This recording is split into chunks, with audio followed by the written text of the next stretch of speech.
testigos instrumentales. Son importantes, son elementos personales que hasta cierto punto pasan a ser principales, pero básicamente son auxiliantes porque apoyan al notario. Cuando una persona no puede firmar, por lo regular se utiliza un testigo a ruego, que tiene que ser civilmente capaz, idóneo y de conocimiento del notario, etcétera. Esos son otros requisitos, pero básicamente auxilian al notario. Luego tenemos los famosos intérpretes y los traductores jurados. Cuando vienen documentos provenientes del extranjero, que el idioma es diferente al idioma español, la ley establece que se deben de traducir al español. Entonces ahí es donde los traductores jurados auxilian al notario.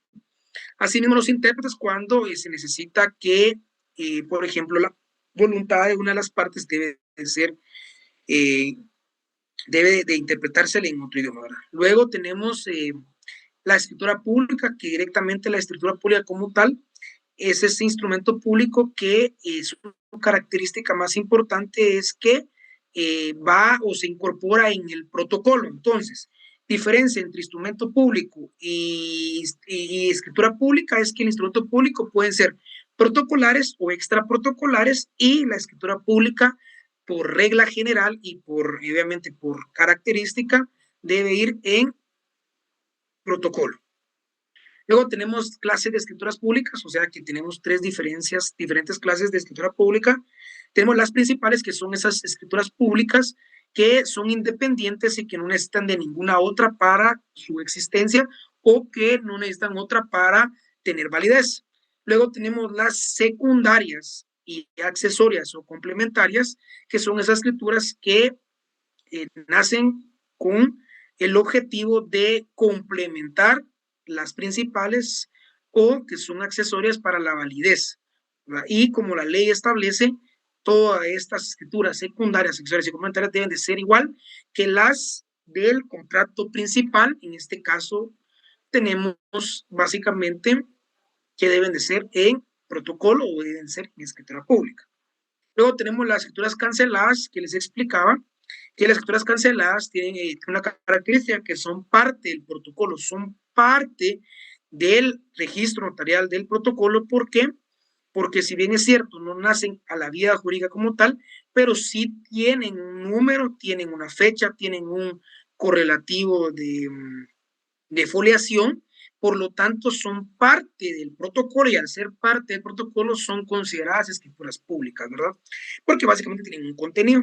Entonces les explicaba en la clase anterior que si se cometía un error o los clientes se arrepentían, ustedes tenían que hacer una razón de cancelación, y esta cancelada, por lógica o por ende, van a dar un aviso al Archivo General de Protocolos, y básicamente informando o avisando que esa escritura se canceló, ya que ustedes recordarán que todas las escrituras públicas se debe dar un testimonio especial, o sea que el Archivo General de Protocolos tiene conocimiento del correlativo de sus escrituras, y si la escritura 1 y la 2 están bien, pero la escritura 3 fue cancelada, aunque fue cancelada en una escalabilidad jurídica, hay que hacer un aviso para que el archivo tenga anotado dentro de su registro que la 1 y 2 y 3 son parte del protocolo del notario tal, ¿verdad? ¿Por qué? Porque ya tiene un registro, tiene un número y tiene una foliación. Y luego también les indicaba con las canceladas que, como tiene un número, la siguiente escritura que se realice no debe tener no suple el número de la cancelada, sino que es correlativo.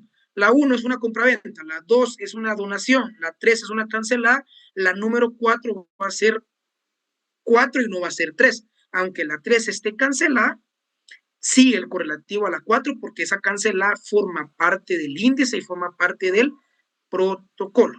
Esas son las características importantes de las escrituras canceladas. Ahora bien, eso es una pequeña retroalimentación. ¿Por qué la retroalimentación? Para los que no entraron tarde a clases de la clase anterior, y para que les dé tiempo a los que vienen en el tránsito que lleguen a su casa para ya comenzar con la clase formal, para ponernos en contexto. Ahora bien, pasamos ya a la estructura básica de la escritura pública. Esto quiere decir que cuando hablamos de estructura, estamos hablando de que la escritura pública, por lo regular, va a tener partes que van a contener cierto ciertas características o van a tener va a tener cierto contenido. Y nosotros pues las dividimos en 4 partes, en 7 partes, aunque yo la divido en 3, pero doctrinalmente o por fines para que ustedes comprendan bien, la dividimos dentro de 7 partes porque como estamos en el curso de redacción, ustedes aprendan qué es lo que conlleva cada parte. Entonces lo podemos desglosar en 7 partes para que ustedes como estudiantes puedan aprender lo mejor posible. Entonces, dentro de estas 7 partes tenemos la primera parte que va a ser la introducción o el encabezamiento. Por lo regular, todas las escrituras públicas tienen la misma introducción y el mismo encabezamiento, siempre, por lo regular siempre. Van a haber algunos cambios cuando son actas de protocolación, porque por lo regular las actas de protocolación, o siempre más que todo, se hacen por mí y ante mí. Pues van a haber ahí pues unas cuestiones que van a cambiar, pero por lo regular todas las escrituras públicas en la parte introductoria o la parte del encabezamiento van a tener o van a contener lo mismo, por lo regular. Y básicamente el encabezamiento, si buscamos una definición, es la parte inicial de la escritura. Acá se colocan los datos de identificación, los famosos datos generales de los que intervienen en la escritura pública. ¿Cuáles son los 5 generales? A ver, eso es algo que ustedes tienen que saber, los 5 generales. Y obviamente, pues, los documentos de identificación personales que al finalizar son parte de una identificación de una escritura pública. Pues, por temas de tiempo, porque vamos un poquito atrasados en temas de tiempo, entonces vamos a avanzar un poco más.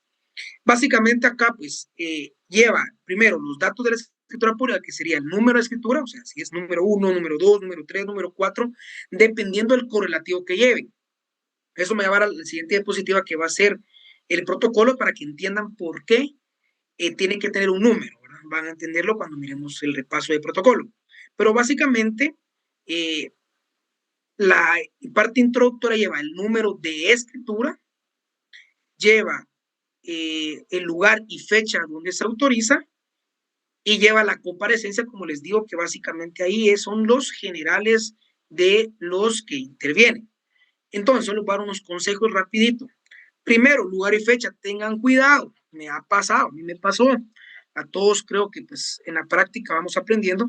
Tengan cuidado que a veces, por lo regular, no a veces, sino por lo regular, uno como notario lo contratan para realizar una compra-venta y uno ya la hace, la lleva impresa. ¿Cuál es el problema de cuando uno lleva impresa una escritura pública ya? El problema es que uno a veces utiliza minutas, ese es el primer problema, y segundo es que a veces los clientes le dicen, no, mire, Lick, fíjese que no puedo llegar a su oficina, entonces mirémonos en el McDonald's que está en Montserrat. Ah, bueno, no se preocupen, ahí ya llego al McDonald's de Montserrat y ahí llegamos a firmar. ¿Qué pasa si le puse en el municipio de Guatemala, departamento de Guatemala? ¿Qué error hay ahí si firmamos en Montserrat? A ver, ¿quién me puede responder esa pregunta? ¿Qué pasa si yo como municipios, sino que solo levantemos la mano, disculpen, solo recordando, levantemos la mano. Levantemos la mano. Solo.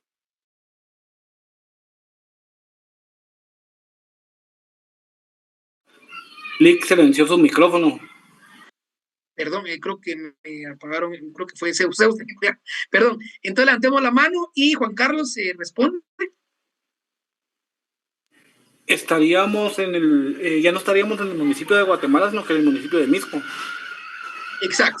Entonces, como regla general, siempre verifiquen el lugar, aunque ustedes ya lleven hecha la escritura pública. ¿Por qué? Porque, como les digo, a mí me pasó un par de veces, tuve que testar, o otras veces al finalizar, pues hasta cierto punto no es lo correcto, pero a veces uno lo deja así cuando son familiares, cuando no es tampoco un contrato muy, muy importante en el sentido de que vaya a haber algún tipo de acción en contra, pero tengan cuidado porque solo pongo bajar la mano, Juan Carlos, para que no me equivoque después. Entonces, básicamente, tengan cuidado con el lugar, porque ya me pasó con el lugar, como les digo, uno lo hace en su casa, en su oficina, donde esté, lo redacta, Y después, mira, Lick, fíjate que nos vamos a firmar en tal lugar, así con gusto. Resulta que es en Misco y no en Guatemala. Entonces tengan cuidado. Otra de las prácticas más correctas o una técnica notarial es poner en el municipio y departamento. Acá le puse en la ciudad de Guatemala solo para términos de ejemplo, pero por lo regular o lo mejor es colocar en el municipio de Guatemala, departamento de Guatemala. No en la ciudad de Guatemala, aunque se entiende que la única ciudad en Guatemala es Guatemala, pero por técnica es mejor colocar la jurisdicción, bueno, más que todo hablemos de la vecindad y hablemos del departamento, ¿verdad? Que es más técnico. Entonces, poner en el municipio de Misco, departamento de Guatemala, en el municipio de Villanueva, departamento de Guatemala. O sea, siempre poner en el municipio, ¿verdad? No en la ciudad de Guatemala. Creo que eso no es tan técnico, aunque sí es válido, lo validan. Pero por lo regular es mejor siempre colocar en el municipio y departamento de Guatemala. Eso es como un consejo, una técnica notarial, más que todo para que lo sigan, aunque como les digo, es válido en la ciudad de Guatemala porque sí es válido. Pero como les digo, al finalizar, pues es técnica. Luego, la fecha, tengan cuidado con la fecha, no cometan el error que cometen muchos notarios que, por ejemplo, vienen y quedaron en que la fecha iba a ser un día antes y hacen y le ponen y firman un día después y le ponen una fecha anterior. O sea, hay que tener cuidado con la fecha. La fecha es importante que lo hagan lo mejor posible en el sentido de que coloquen la fecha exacta del día que se va a firmar. Y no cometan el error que cometió un notario, que estamos llevando un caso de falsedad, porque a lo mejor yo también litigamos, pero a rasgos, o escuché un caso donde el notario viene, compra el protocolo hoy y hace escrituras de hace un mes, porque como se le olvidó, porque no le alcanzó el protocolo. O sea, pongan ojo, él viene y dice, bueno, hay que hacer unas escrituras hoy, pero me las van a pedir hasta después. Compro el protocolo, se le acabó el protocolo y tuvo que comprar. Resulta que ese protocolo en el ASAT tiene fecha después de la fecha en que él colocó que hizo la escritura. Entonces hay que tener cuidado mucho con el tema de las fechas. O sea, créame que las fechas son importantes, hay que tener mucho cuidado con las fechas que se ponen, porque a veces uno le pone una fecha un día anterior o un día después, las deja impresas, etc. O sea, hay que tener cuidado. Como les digo, son consejos que en la práctica pues a uno le evitan problemas y que sí he visto que varios notarios están involucrados en problemas por ese tipo de eh, prácticas, malas prácticas, llamémoslo. Bueno, pero no me quiero extender mucho porque básicamente no me quiero extender mucho, pero sí me interesa que aprendan esos detalles porque cuando les pregunten el examen y cuando ustedes estén redactando, ustedes ya tienen que saber qué es lo que lleva el encabezado, ¿verdad? Que lleva número de escritura, lleva lugar y fecha eh, y la comparecencia de los que intervienen. Dentro de la estructura, dentro de la introducción y encabezamiento, también tenemos un punto que yo lo divido en dos para concentrarme mucho en lo que es la comparecencia, aunque parte de como digo, yo lo digo en tres partes, pero para ir desarrollando en una clase lo vamos a ir viendo como que por más partes, pero para mí, parte del encabezado entra la comparecencia de los que intervienen, pero eso lo vamos a tener como una parte dos para que ustedes se les quede un poquito mejor, que es la parte de la comparecencia. Entonces, dentro del encabezado, llamemos lo que tenemos también la comparecencia, y básicamente dentro de la comparecencia también tenemos que lleva donde se identifican los elementos personales. Esto quiere decir, aquí van a colocar, como les digo, las famosas cinco generales y la sexta o la séptima, que sería el documento con quien se identifican, y la capacidad legal para realizar dicho instrumento. Vamos a ver un ejemplo. Las cinco generales, por lo regular, ustedes saben que es que ya no me acostumbro a Zoom antes de todo, les cuento que ya en el Google Classroom ya aparezco, no sé si ustedes ya pudieron ver eso, si alguien pudiera ingresar al Google Classroom para ver si ya aparezco como docente ahí. Esa es una de la información, y la otra es que ya me volvieron bueno, tengo activa mi usuario de Google Meet de docente institucional, pero fíjense que no he probado si hay un Meet de más de 100 alumnos, entonces como no he querido atrasarme con las clases, pues seguimos usando Zoom por el momento. Solo era como una información previa. Entonces solo estoy aquí moviendo porque, como les digo, se me confunde un poquito el zoom. Bueno, entonces, cuando hablamos de la comparecencia o hablamos de los datos de identificación de los que comparecen o de los otorgantes, estamos hablando de los famosos 5 generales que no pueden faltar. Los nombres, que obviamente el nombre, ustedes ya saben que nos enseñan en la clase de Derecho Civil, que el nombre está conformado por nombre de pila y por los apellidos. Luego tenemos la edad, el estado civil, la nacionalidad, la profesión, oficio y el domicilio. Son los famosos 5 generales. Luego tenemos lo que es el documento personal de identificación, que es el DPI. Solo una previa de lo más importante. Cuando una persona proviene del extranjero y no tiene su domicilio como tal en Guatemala, lo recomendable en la redacción es colocarle quien con domicilio en tal lugar, por ejemplo, pongámoslo en Estados Unidos, y obviamente el estado y todo, quien se encuentra de tránsito por este lugar. A veces, por lo regular, a veces es importante colocar cuando comparece un extranjero. Entonces, como consejo, cuando le coloquen domicilio y en el domicilio comparece un extranjero, como regla general o como técnica general, deben de colocarle el lugar donde reside, donde es su domicilio, y se coloca que se encuentra de tránsito, ¿verdad? ¿Por qué? Porque al ser un extranjero, obviamente, pues no sabemos si vive acá o no vive acá, pero básicamente por lo regular o lo más correcto es si no tiene, no está domiciliado, no está con residencia, etcétera, se pone de que se encuentra de tránsito por esta ciudad, si le ponen ciudad, o se encuentra de tránsito por este domicilio. Esa sería una de las cuestiones importantes como para que ustedes manejen esos casos en los cuales pues, ustedes no tienen como ese conocimiento de qué pasa si es un extranjero, ¿verdad? Y que solo vino a hacer una escritura y se va a ir de Guatemala. Entonces, pónganle siempre de tránsito. ¿Por qué? Porque básicamente eso comprueba o es correcto para que a la hora de un conflicto digan, bueno, pues que él se hizo constar que él solo estaba de paso, estaba de tránsito, de paso en esta ciudad, ¿verdad? Luego tenemos otra de las cuestiones importantes es el tema del documento personal de identificación, porque todo compareciente se debe de identificar. ¿Cuáles son el único documento que se puede identificar en Guatemala a un guatemalteco? En Guatemala, a ver. Levanten las manos y a ver, ¿cuál es el único documento? Juan Carlos, otra vez. Bueno, ahora vamos a Christopher. Juan Carlos y ahora Christopher, para que participen todos. Ahorita Christopher, ¿sí, Christopher? El pasaporte, licenciado. No, el guatemalteco solo se puede identificar en Guatemala con el documento de personal de identificación como técnica general, ¿verdad? Obviamente cuando tiene el documento, si no tiene el documento se puede utilizar con testigos, etcétera, pero eso como regla general y como técnica notarial, el DPI. Ahora, si es, por ejemplo, un documento proveniente del extranjero y no tiene el DPI en Estados Unidos, puede utilizar el pasaporte, pero en Guatemala solo el DPI. Ahora, un extranjero, ¿con qué documento es el único documento oficial con el que se puede identificar? Es con el pasaporte, ¿verdad? Así sería, ¿verdad? Entonces, documento de personal de identificación para los guatemaltecos y pasaporte para los extranjeros.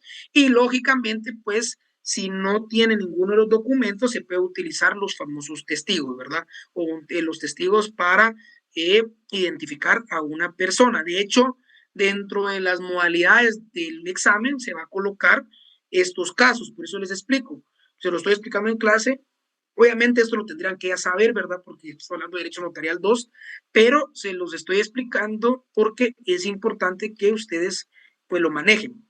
¿Por qué? Porque en el examen les puedo poner, llega Juan Pérez, quien es estadounidense, y llega, o español, etcétera, y comparece la otra persona. Entonces tienen que colocar con qué se va a identificar ese español o ese estadounidense, y también el domicilio, les puedo poner ahí que tiene residencia o que tiene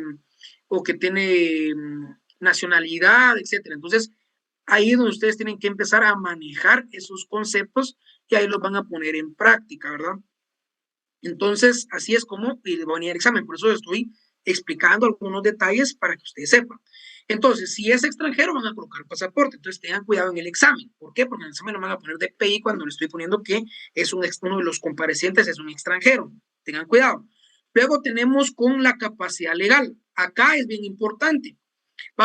Aquí voy a mencionar o retroalimentar ciertos detalles con la capacidad legal, ¿verdad? Cuando hablamos de capacidad legal, estamos hablando de que hay comparecientes que actúan en representación de otras personas. Tenemos diferentes representaciones. Tenemos cuando son por mandatos, cuando son sociedades anónimas, o bueno, sociedades mercantiles, acabo de hacer una sociedad anónima, entonces tengo sociedad anónima en la mente, pero cuando son sociedades mercantiles, o hablando en términos generales, cuando son personas jurídicas, y tenemos los que comparecen en ejercicio de la patria potestad, tutela, etc. Entonces, dentro de la comparecencia, es importante que ustedes sepan que dentro de esta parte, ustedes tienen que colocar quién actúa en nombre propio, si es que actúa en nombre propio, o quién actúa en representación y ejercicio de la patria potestad de su hijo menor de edad, ponen el nombre, lo cual acredita con el certificado de nacimiento tal y tal y tal y todos los datos. Quien actúa en calidad de administrador único y representante legal de la entidad mercantil tal y tal y tal, lo cual acredita con el acta de nombramiento de fecha tal y tal, autorización tal y tal, con el número de registro tal y tal. Entonces, comparece Juan Pérez en nombre propio sobre su DPI, hasta llega hasta su DPI. Por lo regular no se coloca quien actúa en nombre propio, porque solo es cuando tiene doble calidad, ¿verdad? Luego, segundo compareciente, que es un mandatario, que es un padre de familia, o que es una persona jurídica, se tiene que colocar quién, después del documento de identificación, quién actúa en su calidad o en representación, toda la calidad que sea, lo cual acredita con. Entonces, y si comparece en nombre propio, porque hay personas que comparecen en nombre propio y en representación y ejercicio de la patria potestad de su hijo menor de edad. Entonces, ¿cómo es que lo tienen que colocar? Así como se lo estoy explicando, ¿verdad? Terminan el DPI, o sea, los 5 generales, el DPI, y luego ponen quién actúa en nombre propio y en representación, tal, o en calidad, tal, su calidad de representante legal. Entonces, ahí es donde colocan ustedes la representación. ¿Por qué? Porque tienen que tener una capacidad de poder comparecer, ¿verdad? ¿Por qué? Porque ya dijimos, ¿verdad? Dentro del negocio jurídico y dentro del contrato vimos los elementos personales. Dijimos que cuál es la capacidad del sujeto. Si un menor de edad, bueno, es que en realidad es que los papás a veces les quieren donar a sus hijos menores de edad, entonces, ¿qué pasa? ¿Será que el menor de edad puede firmar la escritura? No, no puede, al menos que tenga la capacidad. No necesita un representante legal, Nico. Exacto. ¿Y quién es el representante legal? Uno de los padres, ¿verdad? Uno de los padres o entonces, tutor. O el tutor, exacto. Entonces, ¿qué sucede? ¿Será que el menor que ustedes en la comparecencia, a quién van a colocar? ¿Quién va a comparecer en esa escritura pública de donación? El padre o los padres y el menor. ¿Y qué datos van a poner? Los datos del padre como compareciente, los 5 generales y DPI, y van a colocar quién actúa en representación y ejercicio de la patria potestad de su hijo menor de edad y ponen el nombre completo, lo cual acreditan con tal y tal. ¿Estamos bien? Eso, como les digo, es parte obviamente de la introducción encabezado todo general, pero que lo desglosamos como una parte importante, como la comparecencia, para que ustedes sepan bien cómo se identifican.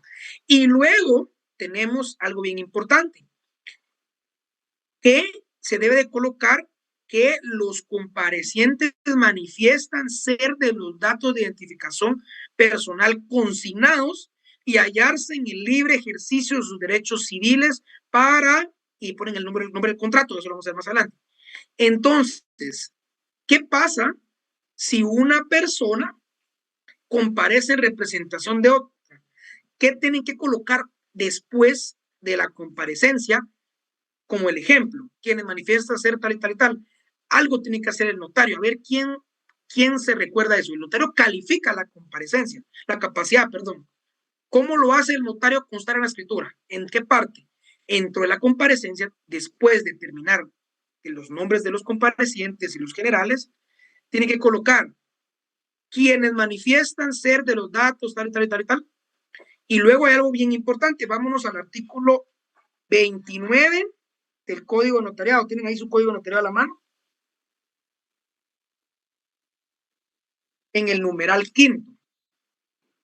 Entonces, dentro de esta comparecencia, ¿quién tiene el artículo? Todos buscan ahí su Código Notariado, el artículo 5. El notario hace una pequeña calificación dentro de la escritura pública en esta parte. Luego de identificarlos a ambas partes, cuando una persona comparece en representación legal, el notario debe de escribir, obviamente, como les decía, lo cual acredita con el documento, y luego tiene que hacer una razón dentro de la misma escritura. Hace constar que la representación es suficiente conforme a la ley y a su juicio para la realización del presente contrato. ¿Por qué? Porque el notario, según el artículo 29, que son los requisitos de la escritura públicas y de los instrumentos públicos, cuando una persona actúa en representación de otra persona, se debe de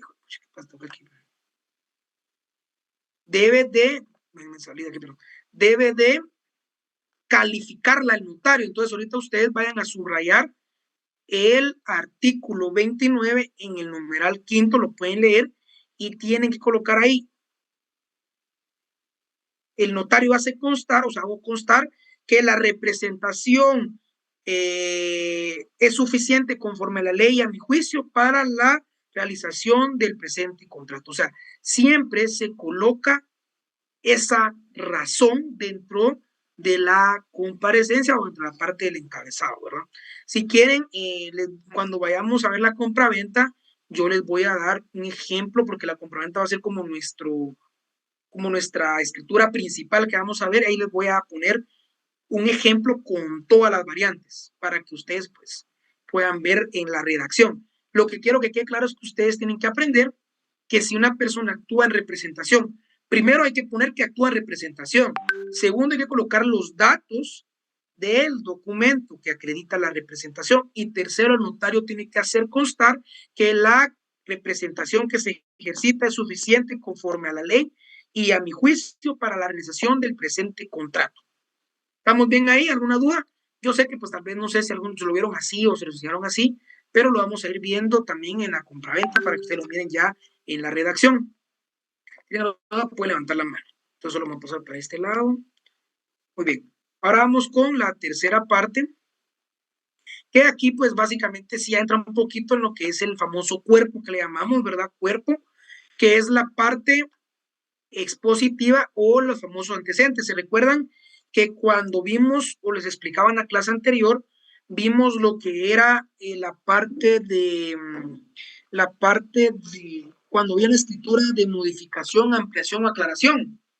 Que una compañera acá nos dijo, pero ahí que se tiene que colocar alguna relación de hechos con la que haga ver la escritura anterior. Exacto. Y básicamente, como siempre les he dicho, por lo regular existe la parte de antecedentes o le llamamos la parte expositiva, ¿verdad? Entonces, por lo regular, en esta parte se colocan, el primero se coloca el derecho que uno le asiste, por lo regular, el derecho que uno le asiste o un antecedente de algo que sucedió si es una escritura complementaria. Te voy a dar un ejemplo. Si es una escritura de compra-venta, en esta primera cláusula, porque sería la primera cláusula, el programa siempre la primera cláusula siempre va a ser los antecedentes o van a establecer como que el derecho que tienen. En la primera cláusula ustedes van a colocar básicamente manifiesta el señor tal y tal y tal que es legítimo propietario del bien inmueble registrado con el número de registro en el registro general de la propiedad con el número de finca 5, folio 5 del libro 1500 de Guatemala, lo cual acredita con el historial completo, lo cual acredita con la escritura o el testimonio de la escritura pública número tal. Básicamente, por lo regular, esta parte expositiva o la parte de antecedentes esa cláusula siempre va a ir, porque ustedes cuando hacen un contrato siempre tienen que establecer el derecho que están planteando, ¿verdad? Como les digo, una compra-venta, si va a ser una compra-venta de un bien inmueble, en esta parte va a ir el dato del inmueble que se va a posteriormente en la parte dispositiva. ¿Qué es lo que va a pasar con esto, verdad? Que en este caso, básicamente, se va a establecer que es una compra-venta. Entonces, en la parte de antecedentes o en la parte expositiva se coloca, se indica básicamente como la introducción del contrato, o sea, qué es lo que va a llevarnos al contrato. En una compra-venta, primero va a manifestar el compareciente que es legítimo o que es propietario del bien inmueble con número de registro tal y tal y tal y tal. Eso va a ir siempre en la parte de los antecedentes o en la parte de expositiva del contrato. Expone, ¿verdad? Por lo regular, acá también, si no estoy mal, acá, porque también aquí a veces lo hacen en la parte dispositiva, a veces lo hacen en la parte expositiva. Yo les soy sincero, a mí me gusta hacerlo mucho en la parte dispositiva, pero también me gusta en la parte expositiva. ¿Y cuál es? La famosa cláusula de saneamiento. ¿Por qué? Porque siempre se debe colocar que el bien inmueble que se vende o el bien inmueble que se está identificando se encuentra libre de gravámenes, anotaciones y limitaciones que puedan afectar los derechos de la parte compradora, en todo caso comprometiéndose al saneamiento, obligándose al saneamiento de ley. ¿Por qué a mí no me gusta hacer una parte expositiva? Porque todavía no se ha vendido. Entonces me gusta más la redacción en la parte dispositiva, donde se coloca cuando se termina de dar la venta, se coloca y manifiesta el vendedor que el inmueble que hoy vende se encuentra libre de gravámenes, anotaciones y limitaciones que puedan afectar los derechos de la parte compradora. A mí me gusta más en la parte dispositiva porque al finalizar es una obligación, pero también muchos notarios lo utilizan en la parte expositiva porque ahí es donde está diciendo bien inmueble tal y tal, tal y tal, el cual se hace constar que se encuentra libre de gravámenes, anotaciones y limitaciones que puedan afectar los derechos de la parte compradora. Pero ahí todavía no se da la compraventa. Por eso es que a mí me gusta poner una parte dispositiva. Pero como les digo, eso ya es cuestión de meramente de técnica notarial o de lo que ustedes vayan a decidir qué hacer o cómo redactarlo. Al finalizar, pues la ley nos da una libre redacción, siempre cumpliendo con los requisitos, ¿verdad? Entonces, en la parte expositiva va básicamente el derecho o por qué estoy compareciendo, manifestando. Igual si es un arrendamiento, lo mismo, ahora manifiesto que soy propietario de tal. Solamente un segundo.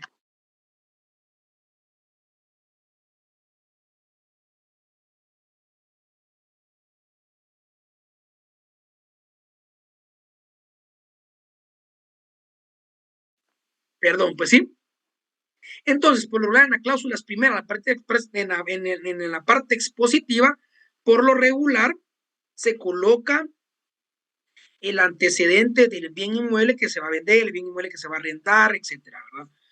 Luego vamos en la parte dispositiva. Acá sí ya estamos hablando de que se manifiesta la voluntad, o sea, el por qué, básicamente el por qué del contrato. En este caso, la parte del contrato. Aquí en la parte dispositiva es ya como que cómo se materializa el contrato.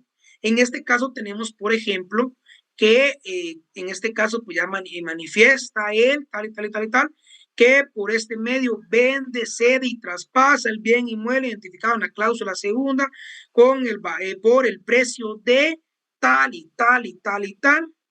Entonces, básicamente la parte dispositiva es el objeto de decirlo del contrato, o sea, el por qué se está redactando el contrato. En este caso, si es una compra-venta, ahí mismo se establece que el señor tal le vende, cede y traspasa el bien inmueble identificado. Una cláusula anterior le ponen unos, otros le ponen en la cláusula primera, este instrumento público o esta escritura pública, al señor tal y tal, tal, por el precio de 5,000 quetzales, quien tiene bien recibidos a su entera disposición en efectivo o en transferencia o en cheque. Entonces, en esta parte dispositiva va el objeto del contrato. Si es una compraventa, no se les vaya a olvidar. En una compraventa se manifiesta la venta, luego se manifiesta el precio, se manifiesta la forma del pago. Ojo, a mí me lo recomendó hace como 4 años un operador del registro. Me decía, cuando realices compraventas o cualquier otro contrato traslativo de dominio, siempre colocale la forma del pago. ¿Por qué? Porque ustedes se acordarán que la forma de pago, bueno, eso ya es derecho a obligaciones, pero el cumplimiento de las obligaciones se da por el pago como principal, y el pago pues tiene diferentes formas de pago, diferentes clasificación del pago, dentro de las formas de pago, especie, etcétera. Entonces podemos pagar ya sea en cheque, que es una forma de pago, podemos pagar en efectivo por medio de transferencia. Entonces sí es importante que ustedes lo coloquen dentro de la escritura. No se les vaya a olvidar, porque si dice que el señor Juan Carlos vende y cede y traspasa la propiedad o el bien inmueble identificado en la cláusula anterior al señor Abner Bueno tal por la cantidad o por el precio de 50,000 quetzales, dinero que recibe en este momento.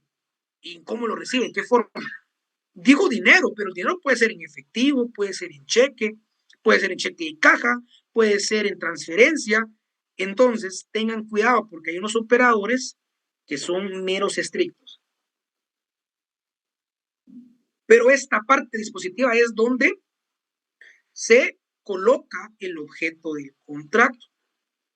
Ahora bien, si es una escritura de compraventa, de pacto de reserva de dominio, o es una escritura con garantía hipotecaria, etcétera, ya en esta parte dispositiva van esas cláusulas donde se colocan condiciones, por ejemplo, las fechas de pago, si va a haber mora de intereses, qué sucede si no paga, el incumplimiento de los pagos. O sea, la parte dispositiva son todos esos derechos y obligaciones y los acuerdos que se lleguen entre las partes.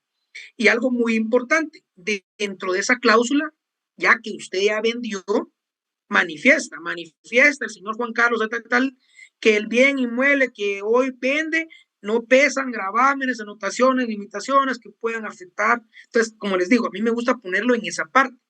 ¿Por qué? Porque ya dije, identificar el bien inmueble, ya dije que se lo vendía a tal persona y ahora lo que voy a hacer es establecer la cláusula o el punto del saneamiento. ¿Por qué? Porque ya se lo vendí. Porque ya puedo decir ahí que ese bien inmueble que estoy vendiendo, objeto de la compraventa, pero no se haga la compraventa en el antecedente, no sea la compraventa. En la parte expositiva no sea la compraventa. Ahí solo está delimitando o estableciendo cuál es el derecho, pero no se está vendiendo. En cambio, en la parte dispositiva ya se hizo la venta y se hace la aclaración que no pesa ningún gravamen, limitación, anotación que pueda afectar los derechos de la parte compradora. Ahora bien, acá en esta cláusula, en este punto, hay algo muy importante que ustedes van a aprender y que también se lo voy a poner en el examen. ¿Qué sucede si la compraventa tiene una hipoteca que no es bancaria? Ojo, escuchen. Es que esos son los tips que ustedes tienen que aprender. Ustedes saben que una hipoteca bancaria, para que se pueda vender con una hipoteca bancaria, ¿qué se necesita? A ver, pregunta. Alguien que trabaje en un banco. Si yo, Estuardo Campos, tengo una hipoteca en mi casa y yo quiero vendérsela a Jonathan de un banco, ¿qué tengo que hacer? A ver, Juan Carlos. Hay que tener el otorgamiento del banco, del permiso para poder venderlo. La autorización bancaria, exacto. ¿Qué sucede si es una cooperativa? ¿Qué sucede si la hipoteca es con una persona individual y en la escritura no se colocó que existe algún tipo de restricción para poder vender la propiedad? ¿Será que se puede vender o no se puede vender con hipoteca? Pregunto. Por si llega un caso a su oficina, ¿verdad? Sí se o es un caso de examen. Sí se puede vender, pero hay un vicio del consentimiento ahí. No hay un vicio. Si te lo dicen y vos estás de acuerdo en comprar así con hipoteca, si me lo dicen. Si me lo dicen, sí no hay un vicio, pero si me lo ocultan, sí hay un vicio. No, claro, sí, pero si te lo dicen, ¿qué pasa ahí, Juan Carlos? Creo que sí puedes vender. Bueno, a mi criterio es que sí se puede vender, pero se tiene que dejar como taxativamente que cómo va a quedar la otra persona. Sí, exacto. Son los que me estaba quitando ahí el saco. Sí, Juan Carlos, exactamente. ¿Qué sucede? Como la ley establece la prohibición de poder vender con un gravamen hipotecario bancario, todo eso automáticamente, si no está establecido en la escritura de hipoteca, que es restrictivo, que solo es exclusivo, que se necesita la solicitud del permiso del acreedor para trasladar la propiedad, se puede transferir, ¿verdad, Juan Carlos? Pero en esta escritura, en esta cláusula se coloca así. Manifiesta, señor Juan Carlos Arriaga, que sobre el bien inmueble objeto de compraventa o la presente compraventa no pesan gravámenes, limitaciones de tal, excepto la garantía hipotecaria número tal, en la inscripción tal de registro general de la propiedad, nada más. Entonces, automáticamente, con esta aclaración dentro de esta cláusula, automáticamente el registro la opera, pero si ustedes no la ponen, aunque ambas partes estén de acuerdo de vender con garantía hipotecaria, si no se coloca esa excepción dentro del saneamiento o la cláusula de saneamiento, el registro no te la va a operar.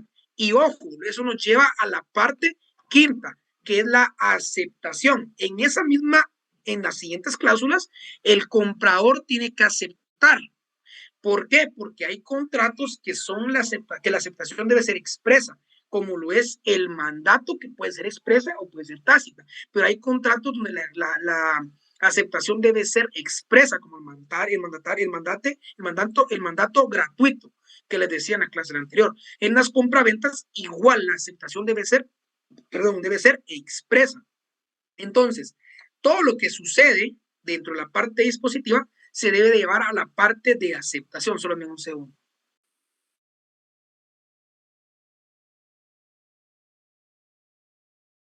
Entonces, estamos claros, ¿verdad? Dentro de la parte dispositiva, si la propiedad tiene algún gravamen hipotecario, etcétera, cualquier tipo de limitación, gravamen, etcétera, el cual están de acuerdo ambas partes, el cual se puede negociar, el cual se puede aceptar, se coloca dentro de esa cláusula que existe el gravamen hipotecario número tal. Y luego nos lleva a la parte quinta, que es la aceptación. Dentro de la aceptación tenemos que en este caso el comprador debe de aceptar expresamente la donación. La donación es otra. La donación de bienes inmuebles lleva a aceptación expresa. Esto quiere decir que si la persona no acepta la donación, te rechazan la escritura. Ojo, te rechazan la escritura en el registro de la propiedad. Quiere decir que la persona, cuando le donan, tiene que aceptar expresamente. Entonces, luego de que hayan llegado todas las cláusulas de dispositivas, pasamos a la quinta cláusula, pongamos.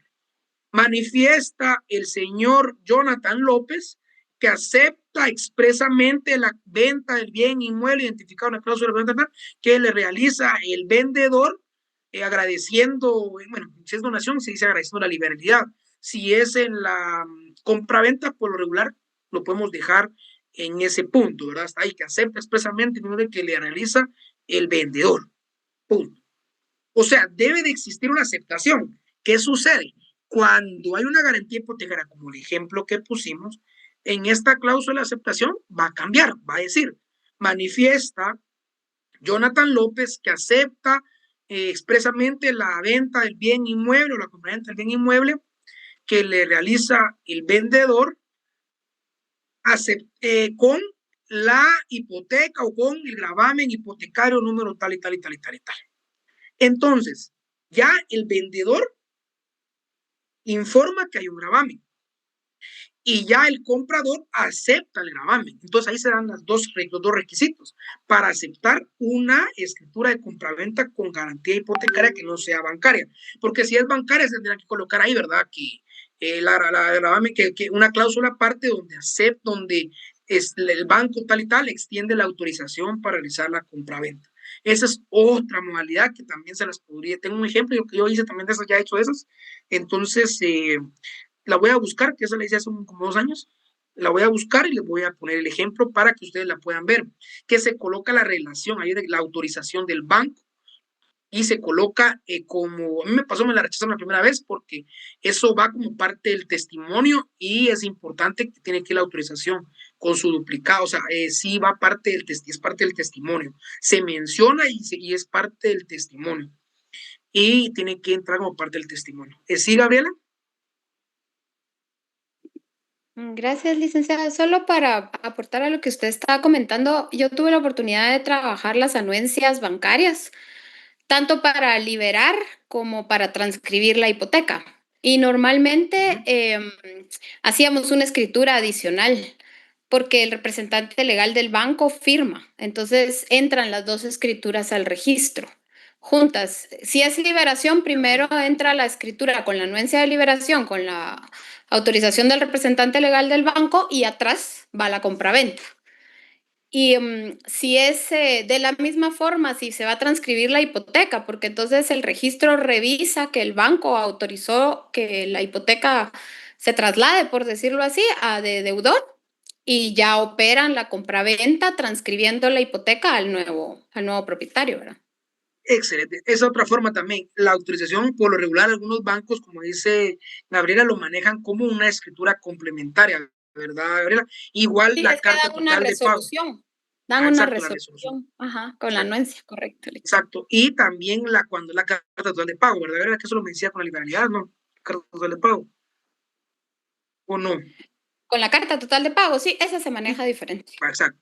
Y con la carta de pago Pero también eso es lo otro que a manejan mucho veces cuando le ya van a terminan pagar por préstamos, ¿verdad? exacto. Pero también es muy parecido. Entonces, exacto, también se puede hacer como una escritura accesoria, ¿verdad?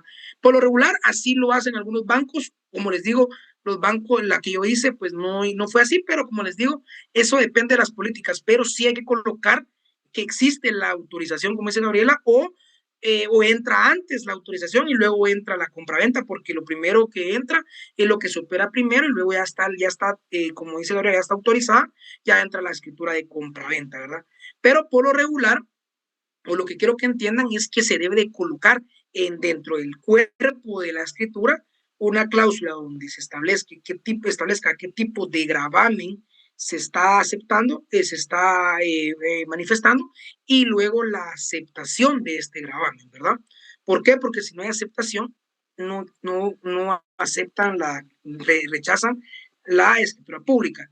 Y aparte, hay una cláusula de aceptación general, donde manifiestan los otorgantes que aceptan el contenido íntegro del presente instrumento público o la presente escritura pública. Punto. Siempre va a haber una cláusula de aceptación general, le llamo yo aceptación general, donde se aceptan todas las cláusulas que conlleva o que contiene el instrumento público. ¿Sí, Juan Carlos? No sé si iba a hablar o se dejó la mano levantada. No, Philip, solo a mí me surge una duda con todo este tema y con el tema del famoso derecho de llave. ¿Es similar o es Derecho distinto? Derecho de llave de. Póngale que yo tengo un apartamento y ya llevo el 60% pagado de la hipoteca al banco y yo vendo mi derecho de llave. Esa es como esa parte que usted indicaba de que se tiene que hacer el traspaso de la deuda al nuevo acreedor. No. Sí, según entiendo, sí, según lo que usted me parte, sí. Si vas a vender con cualquier tipo de deuda, etcétera, o gravamen, sí se debe de hacer toda la autorización, bueno, si es bancaria, por lo regular si es bancaria. Si no es bancaria, no, por lo regular no hay problema. Como le digo, porque a veces los abogados, los notarios no le colocan y aparte que tampoco puede ser hasta ilegal hasta cierto punto. Mi colega lo platicamos, de que si yo presto dinero y me constituyen una hipoteca a mi favor sobre el bien inmueble, yo no puedo poner ahí que la persona no puede vender su derecho. O sea, se puede colocar, pero se puede tener como una cláusula que al final vulnera un derecho, ¿verdad? Porque acuérdense que tenemos lo que es la transmisión de las obligaciones y tenemos lo que es la cesión de derechos también. Entonces, hasta cierto punto mi amigo decía que esa cláusula era inconstitucional o ilegítimo o ilegal, etcétera, como usted lo quiera manejar, pero por lo regular siempre esa autorización siempre va a ser bancaria, ¿verdad? Pero bueno, eso ya como les digo, eso va a ser en cada caso. Aquí no podemos ver todos los supuestos que puedan darse, sino que solo son ejemplos. Otro ejemplo que les puedo dar con gravamen o con limitación, etcétera, es cuando hay servidumbres, pero por lo regular yo con servidumbres no lo coloco. Y el registro lo acepta porque la servidumbre se traslada, entonces se mantiene, perdón, o sea, la servidumbre se mantiene en el bien inmueble.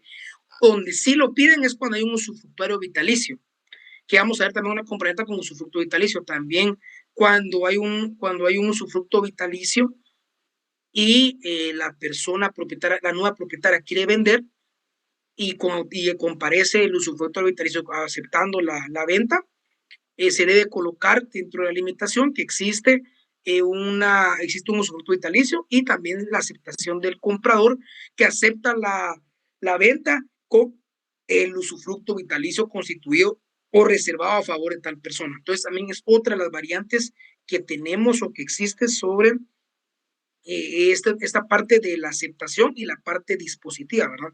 Y luego, como les digo, cada contrato va a tener sus propias partes dispositivas y también la parte del cuerpo. Vámonos con el cierre. Siempre debe existir una parte del cierre.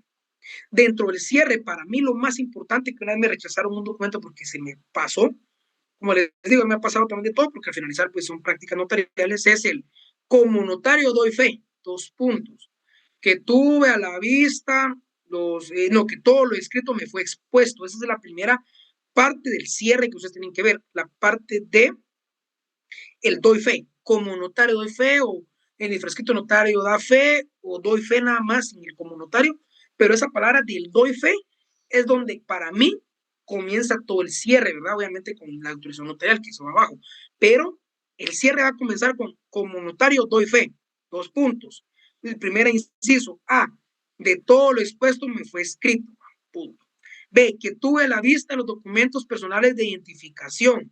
C, si hay una representación, que tuve a la vista el acta notarial de nombramiento, de lo cual la parte compradora acredita el derecho de propiedad. Punto. D, A, B, C, D. Si hay, obviamente tiene que existir una escritura pública donde acredita la propiedad. Entonces, D, que tuve a la vista el primer testimonio de la escritura pública número tal, con lo cual la parte vendedora acredita su derecho de propiedad. Y luego, pues ya vamos a que todo lo escrito leo lo escrito a los comparecientes, quienes bien impuestos de su contenido, objeto, validez y demás efectos legales, lo aceptan, firman y ratifican junto con el notario de que todo da fe. Esa última parte también es parte del cierre. Entonces, el cierre básicamente es donde el notario da fe de haber tenido a la vista todos los documentos que fueron parte de la escritura. Eso es de cajón. Y luego siempre la última parte donde leo lo escrito. ¿Por qué? Porque dentro de los requisitos de la escritura pública, que lo vamos a ir repasando dentro de la compraventa, que va a ser como nuestro ejemplo, se coloca que se debe de tener, se debe leer lo escrito a los comparecientes y la advertencia de los efectos legales. ¿Por qué? Porque los efectos legales son las consecuencias del contrato. Una de las consecuencias es el pago de impuestos. Otra de las consecuencias es registrar en el registro correspondiente el contrato que se está redactando. Si es una compra-venta, va al registro de la propiedad. Pero bueno, cuando son bienes inmuebles siempre van al registro de la propiedad. Pero cuando es un mandato, por ejemplo, va al Archivo General de Protocolos en el registro electrónico de poderes, ¿verdad? Entonces se debe colocar en el cierre.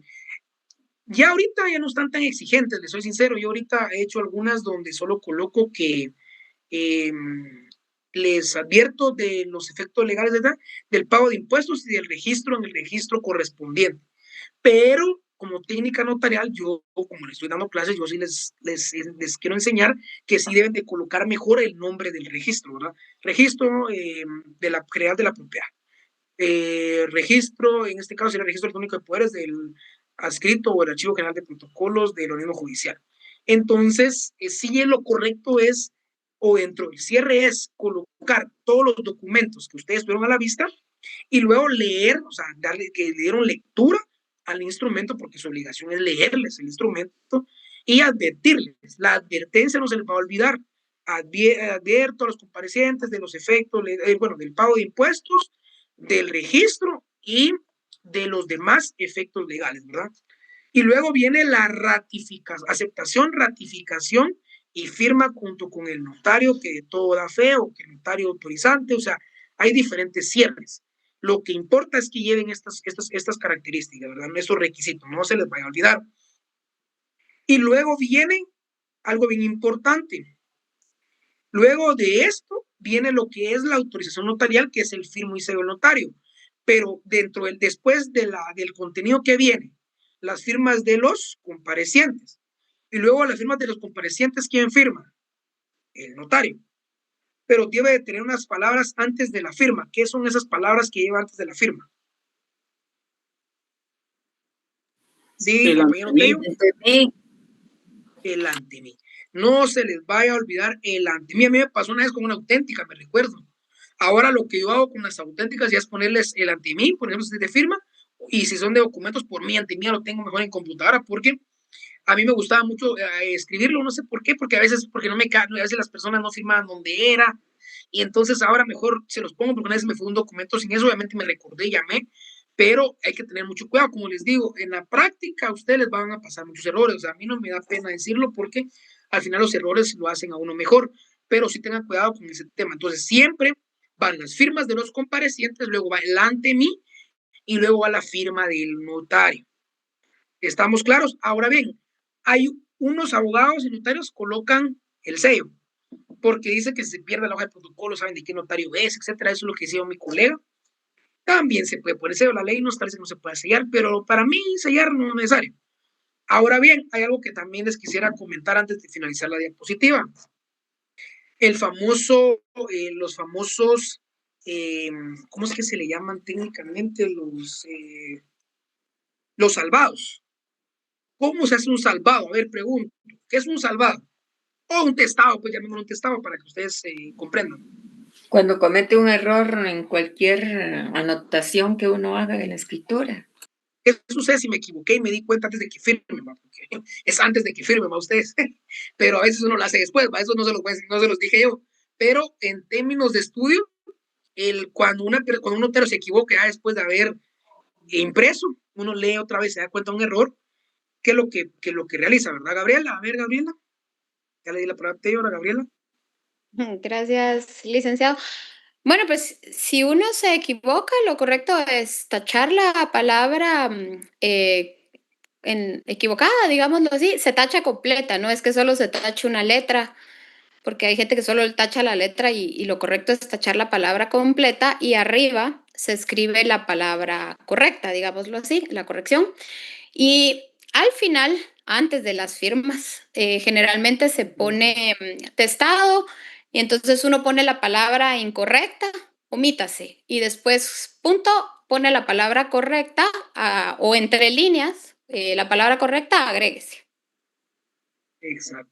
Perfecto, pues básicamente los salvados, que le llamamos salvados o testados, es la forma en que un notario puede resolver un error de redacción cuando se equivoca en una palabra, o si es una letra, como lo decía Gabriela. Yo también, muchos notarios de eso lo tachan la letra y le cambian, pero no, funciona la palabra completa, como dice Gabriela. La palabra es lo más recomendable y técnico de tachar, y esa palabra se puede arreglar. También muchos notarios a veces omiten cierto texto, pero no texto, sino algunas palabras también se pueden entrelinear. Entonces, básicamente, a lo que quiero que quede claro es de que este salvado o famoso testado tiene que ir antes de las firmas. No puede ir después de las firmas. Y por ende se tiene que hacer antes de que firmen. Eso es por regla general, o sea, por requisito. Entonces, tengan cuidado con esa parte de los famosos salvados o testados. Entonces, lo que sí no les puse aquí, que se me olvidó, fue hacerles una diapositiva de cómo se hace un testado, pero si quieren lo dejamos para, igualmente, cuando veremos la compraventa voy a tratar de darles una pequeña retroalimentación de lo que son los salvados, para que miremos cómo se realiza el famoso testado, porque llamémoslo testados, aunque salvados es lo que utilizan mucho los términos, pero son los testados. Entonces lo vamos a ver en la próxima vez que miremos ya la compraventa, vamos a ir viendo eso y lo estoy anotando. Entonces, ahora pasamos ya porque todavía tenemos chance de avanzar un poquito, tenemos que tener eso hoy, porque ya tenemos que entrar a la compraventa. Ustedes voy un poquito atrasado, entonces voy a pasar una vez a lo que es el protocolo y vamos a ver brevemente el protocolo. Y si quieren les voy a explicar el protocolo en la otra clase mejor, porque ahorita ya no va a haber chance. En la otra clase les aclaro, por favor conectarse temprano porque les voy a dar las instrucciones del protocolo y cómo se va a desarrollar. Entonces, sí pueden entrar lo más temprano posible.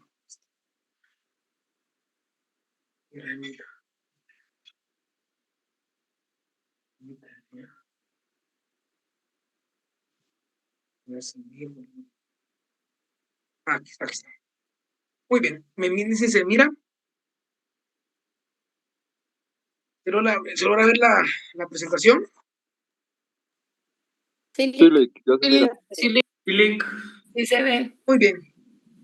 Entonces ahora nos vamos a empezar a ver vamos a dar una retroalimentación de lo que es el protocolo.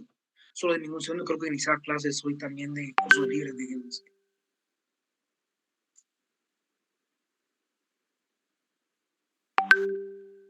Bueno, 22 de agosto, creo que comenzamos. No está muy bien. Perdón, pues sí, entonces el protocolo. Ahorita vamos a concentrarnos en el protocolo. ¿Por qué les estoy dando una clase, una retroalimentación, un repaso del protocolo? Porque ustedes van a desarrollar un protocolo en la clase, ¿verdad? Entonces, desde ya, compren sus hojas que les haya dicho, simulación protocolo, papel español, etcétera. Entonces, por favor, desde ya les digo que pues puedan comprar unas 50 hojas, estaría bien. Creo que no van a ser mucho, van a ser 10 escrituras y mucho. 10 a 15 escrituras. Todavía estoy decidiendo. Es que va a depender mucho de cuántos instrumentos públicos miremos cuántas escrituras públicas miremos en el curso. Entonces, desde ya les digo que puedan comprar sus hojas de protocolo y empezar a prepararse con un protocolo que van a redactar. Pero ahorita damos la clase y luego las instrucciones. Muy bien. Vamos a irnos a qué es protocolo, qué es la definición del protocolo. Básicamente, incluso el artículo 8 del Código Notarial nos da una pequeña definición de qué es el protocolo. Y básicamente el protocolo, pues, es la colección ordenada de instrumentos públicos autorizados por un notario en un año calendario, los cuales se conservan bajo su responsabilidad y constituyen un documento público de carácter permanente. Si se dan cuenta, dentro de esta definición tenemos varias características. Tenemos que es una colección ordenada. Cuando hablamos de una colección ordenada, ¿a qué nos referimos? Les decía en la clase, casi como 2 clases. ¿Qué es ordenado para ustedes? ¿Qué es ordenado para ustedes? Cuando hablamos de ordenado, ¿qué tiene que ver? Un correlativo, ¿verdad? Un correlativo, un orden. Exacto, un orden. Entonces, cuando hablamos de protocolo, lo que tenemos que entender es que es una colección ordenada de instrumentos públicos autorizados por el notario. Esto quiere decir que es un documento público, es un documento que va a tener escrituras públicas, escrituras matrices, actas de protocolación y razones de legalización de firmas de forma ordenada, o sea que va a llegar un número de correlativo. Va a iniciar con qué número se inicia. ¿Con qué número se inicia todo, por lo regular? La 1. José Manuel. 2, 3. Con el número 1 LIC y hay varios, el protocolo lleva varias numeraciones, ¿verdad? Lleva la numeración del expediente, numeración del protocolo, que es básicamente lo que estamos viendo. Exacto. Entonces, cuando hablamos de que es colección ordenada, estamos hablando de que tiene que llevar un orden, o sea, empieza desde el 1 y sigue. Igualmente se debe de foliar, como lo que dice Manuel, la foliación. ¿Por qué? Porque al finalizar el protocolo va a ser un documento donde se van a guardar, o donde se van a conservar, la palabra correcta es conservar las escrituras públicas, llamémosle, las escrituras públicas. Entonces, eso es el protocolo, es un documento que conserva, que lo tiene el notario. Entonces, nosotros somos guardadores del protocolo, ¿verdad? Nosotros no somos dueños del protocolo, sino somos los que conservamos, guardamos el protocolo. Este protocolo es un documento que va a tener una colección, o sea, va a tener varios instrumentos públicos o varias escrituras públicas que van a tener un orden, en este caso un número de correlativo, y van a tener un número de foliación. Básicamente ese es el protocolo. Luego tenemos el contenido del protocolo. El contenido del protocolo son dos tipos de contenido. Tenemos la parte instrumental y la parte no instrumental. La parte instrumental es como en sí lo que va a tener el protocolo como tal, o sea, qué es lo que se va a autorizar dentro del protocolo. Tenemos escrituras matrices que llamamos escrituras públicas, actas de protocolación y la razón de liberación de firmas, pero además documentos que el notario debe de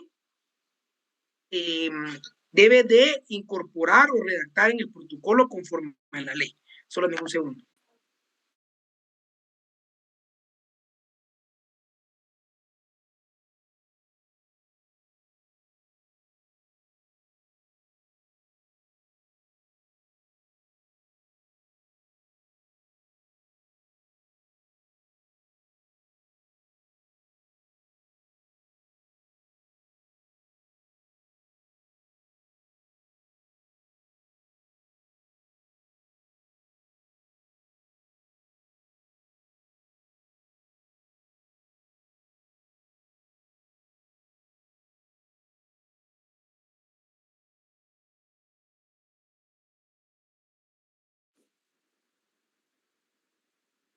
Nick.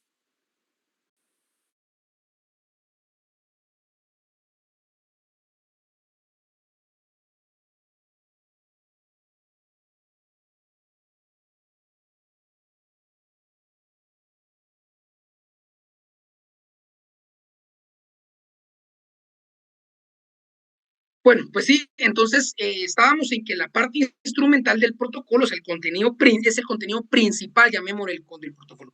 ¿Qué es lo que va a contener como tal? Va a contener escrituras públicas, que estamos hablando de todo lo que son los contratos, actas de protocolación cuando son documentos provenientes del extranjero o cuando son, por ejemplo, las actas de matrimonio que la ley establece que se deben de protocolizar.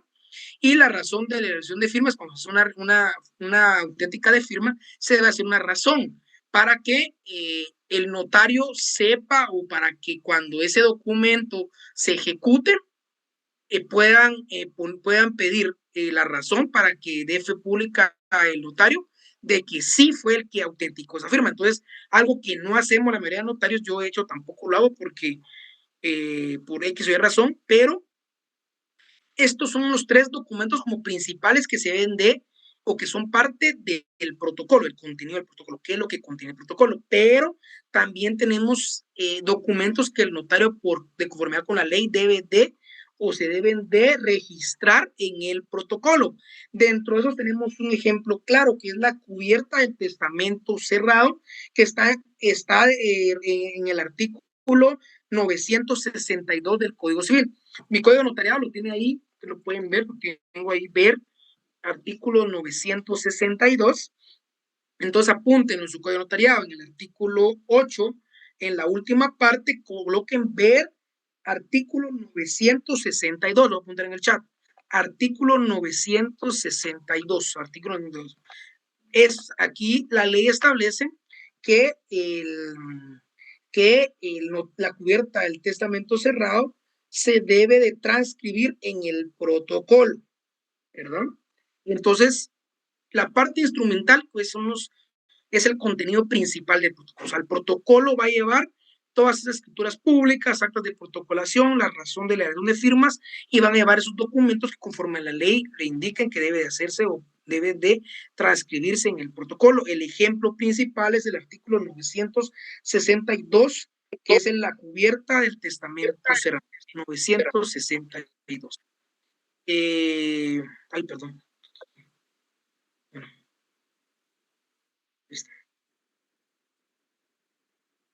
Perdón, ¿qué pasó?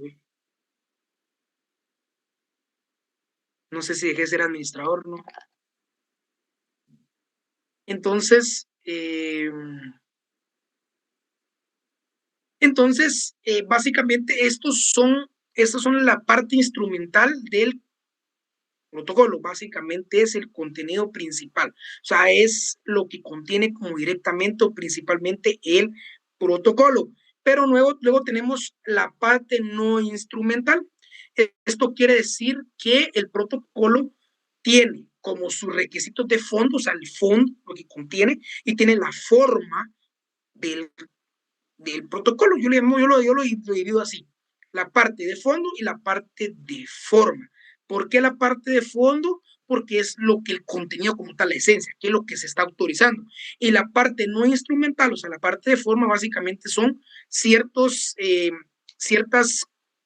documentos que se incorporan en el protocolo, pero que no son parte principal del protocolo, sino que son parte que forman o que son parte que vienen a complementar el protocolo, como el índice del protocolo, que es básicamente una guía de qué es el contenido del protocolo de instrumental, la razón de cierre, que es donde finaliza el protocolo, ya que el protocolo es calendarizado, o sea, es de un año, es por año. Entonces, en esa razón de cierre se hace una razón de qué fecha se finaliza con el año de utilizar el protocolo, y luego tenemos los atestados, que los atestados son todos esos documentos que se utilizaron dentro de la parte instrumental, y además también en los atestados se colocan ciertos documentos los cuales vienen a complementar o a llevar el control, valga la redundancia, de el protocolo. En claro ejemplo, los atestados tenemos de los documentos del DPI, etcétera, que son de los comparecientes y de las escrituras públicas, pero también en los atestados va la apertura de protocolo, o sea, la constancia de la apertura de protocolo, va también los avisos trimestrales, o sea, los atestados también van las obligaciones notariales del notario con relación a la parte instrumental. Una compraventa, de los requisitos posteriores, dar los avisos notariales de traspaso de bienes inmuebles. Estos avisos se colocan en los atestados del protocolo. Otra obligación del notario, que no es tanto como tal de la escritura, sino que es el aviso trimestral de cuántos instrumentos se autorizaron dentro del trimestre, también va dentro de los atestados. Lo vamos a ver solo a grandes rasgos para que ustedes lo puedan ver. Gracias. Entonces, luego tenemos características del protocolo. Primero, que es público, luego que es único. Como les digo, único porque es un año, calendario, son años por año. Luego es público porque obviamente contiene instrumentos públicos, escrituras públicas, etc. Luego es cronológico porque tienen orden, fechas. Luego es inalterable porque, ojo, no se pueden equivocar en el número de escrituras públicas. Por ejemplo, fraccionamos la 1, la 2, la 3, y luego ponemos otra 3 y la autorizamos toda completamente. O sea, hay dos número 3, automáticamente tiene que hacerse un procedimiento de enmienda de protocolo porque no se puede alterar. O sea, tiene que llevar un orden estricto. No pueden ver dos escrituras con el mismo número. No pueden haber dos escrituras con el mismo número de foliación. Entonces, tengan cuidado porque si se altera el protocolo en ese sentido, o sea, en el orden, etcétera, no se puede, afecta. Y aparte de es inalterable, tampoco se pueden romper, tampoco se pueden arrancar, modificar, o sea, no se pueden alterar el protocolo. Luego es permanente porque se debe conservar indefinidamente hasta que sucedan eventualidades como el fallecimiento del notario, como la inhabilitación del notario, como cuando el notario se va por más de un año, por lo regular se da el aviso y se tiene que entregar el protocolo al depositario. Cuando surgen esas eventualidades, cuando también se tiene un puesto público, también se debe entregar el protocolo. Entonces, hasta cierto punto es permanente porque el notario lo va a tener o conservar indefinidamente porque no hay una fecha de, usted lo va a tener solo por 2 años, no, ¿verdad? O sea, el notario apertura protocolo y lo puede tener ahí guardado hasta que se lo pidan o hasta que fallezca, etcétera, ¿verdad? Luego tiene la característica de auténtico porque goza de fe pública, o sea, el contenido del protocolo se considera auténtico por la fe pública notarial. Luego, ¿cuáles son los principios del protocolo? Igual, el principio de autenticidad, de conservación, de legalidad, de seguridad jurídica, el principio de publicidad. Primer principio, autenticidad, porque como les digo, todos los documentos que están en el protocolo se consideran auténticos.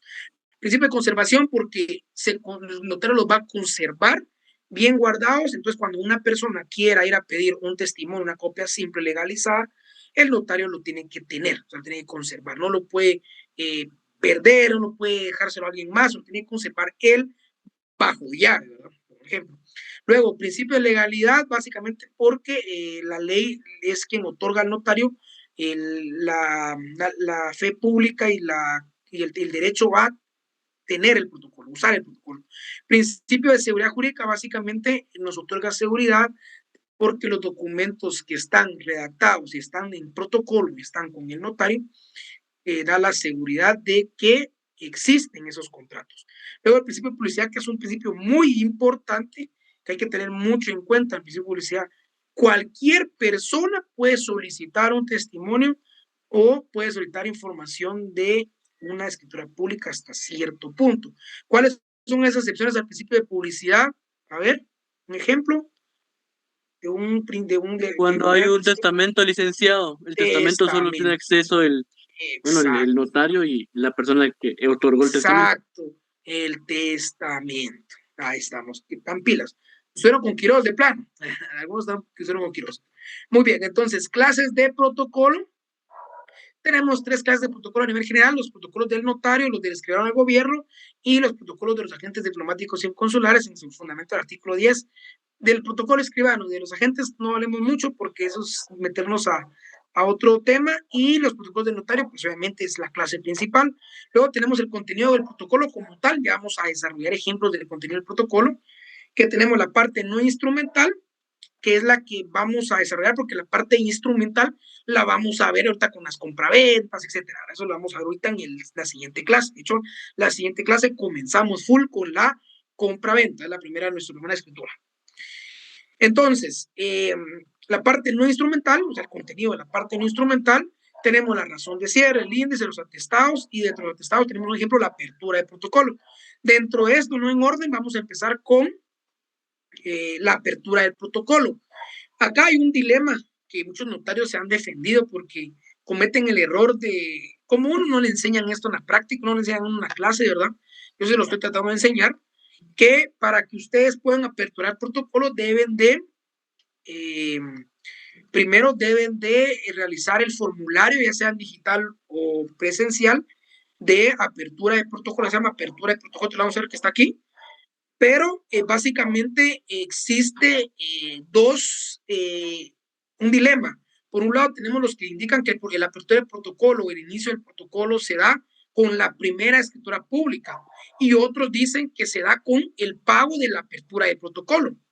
Entonces es un dilema que la verdad, les voy a decir, como a mí nunca me ha pasado, ni he escuchado ningún caso de esta naturaleza, no les puedo decir cómo lo interpreta la Corte Suprema de Justicia, quién es que al final es los que sanciona, etcétera, que es un gran problema. Pero en teoría, pues la apertura de protocolo es el acto por el cual el notario inicia o paga el derecho a poder aperturar protocolo. Y luego, ¿cómo se apertura? Se apertura con el primer instrumento público. Entonces, ¿qué sucede? Que la SAT no pide que tengan el derecho de apertura. Ustedes pueden ir a comprar protocolo, nomás se gradúan. O sea, después de todo el trámite de juramentación y todo, van, compran su protocolo y pueden protocolizar. Pero ¿qué pasa? Muchos no hacen lo que es el formulario de apertura, porque se dejan ir con la mague de que inicia con la primera escritura. Pero antes de iniciar con la primera escritura, eso sí es meramente administrativo, se debe hacer un formulario de apertura de protocolo donde contienen los datos, lugar y fecha, notario depositario, la firma y sello, etcétera, y se pagan 55 quetzales, en el cual te da supuestamente el archivo, ya te da como que el derecho a que puedas utilizar el protocolo, ¿verdad? Entonces, por objeto de estudio es apertura de protocolo, y luego ya se inicia formalmente con la primera escritura pública. Me estoy quedando sin tiempo, pero eso sería básicamente, aquí tengo un ejemplo de lo que es la apertura de protocolo, cuáles son los requisitos y que van los datos del depositario. Luego tenemos el índice de protocolo y luego pues vamos a ver si quieren brevemente en la siguiente clase, vamos a iniciar como digo 5:30 y vamos a ver lo que ya es el índice de protocolo, el ejemplo un índice, vamos a ver lo que es la razón de cierre, luego vamos a ver los atestados como tal, vamos a ver algunos ejemplos de los atestados como los avisos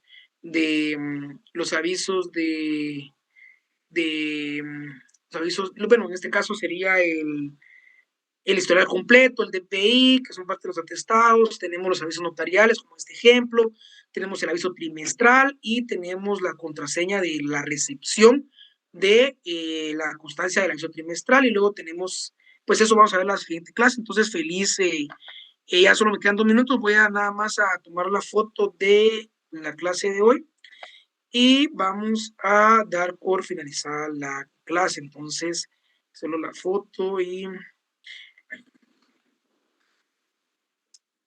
Entonces, solo la foto del día de hoy. 3, 2, ya no son las 7.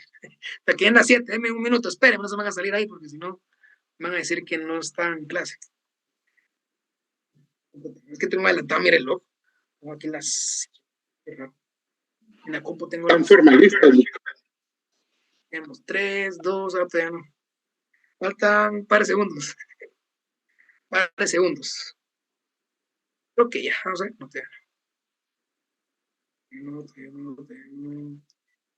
Bueno, se lo va a tomar así igual, un minuto antes, no creo que ya, ¿verdad? Pero la Contraloría hay que tener cuidado. Denme un par de segundos que todavía no ha cambiado al 50, al 7. Ahí está, ahora sí. Ahora sí. Ahí está, vamos a ver. Ahí está. Como notario le damos fe de que dio clase. Creo que va a tomar otra, mi hermano. Creo que se va. No habiendo más que hacer, constar, nos retiramos. Muy bien, vayan a la siguiente clase. Ahí, gracias. Ahí. Esperamos el día jueves. Bueno, nos vemos el día jueves. Feliz noche, licenciado. Feliz noche. Feliz noche.